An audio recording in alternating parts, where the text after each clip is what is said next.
मैंने ये बुक मंगवाई थी अपने एक मेंटोर के कहने पे। ही इस बुक का नाम है इन्फ्लुएंस, और ये लिखी है रॉबर्ट बी कियाल्डिनी ने। अब ये जो बंदे हैं रॉबर्ट बी कियाल्डिनी इस वक्त 80 साल के हैं, और उन्होंने अपनी सारी ज़िंदगी की इसी पे लगाई है कि ल- वो लोग दूसरे लोगों को इन्फ्लुएंस कर पाते हैं, उनको परसुएड कर पाते हैं, उन पे इम्पैक्ट क्रिएट कर पाते हैं, उनमें क्या चीज़ कॉमन है और एक आम व्यक्ति वो चीज़ कैसे सीख सकता है।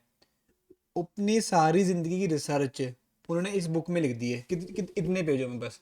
ये उनकी सारी ज़िंदगी की रिसर्च है। फिर उन्होंने इसके बाद एक और बुक लिखी थी परसुएशन, जो जो सिर्फ इतनी मोटी है, और इसमें उनकी सारी ज़िंदगी की रिसर्च है।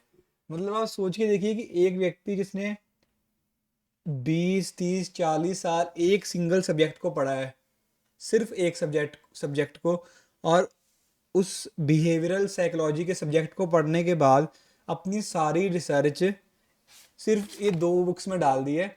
और ये दो बुक्स सिर्फ और सिर्फ 250 300 रुपए की आई हैं मीशो से।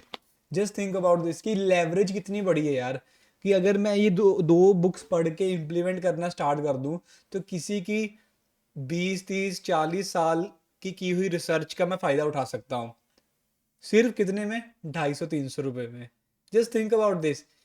इसीलिए जब मुझे ये चीज़ रियलाइज़ हुई थी ना बुक्स के बारे में, फ्रॉम दैट पॉइंट मेरे इनको देखने का पर्सपेक्टिव ही चेंज हो गया था कि यार कितनी सही बात है कि एक ऑथर ने अपनी सारी ज़िंदगी लगाई है एक बुक लिखने पे, और आपको वो बुक एक पिज़्ज़ा पार्टी के रेट पे मिल रही है। Just think about this.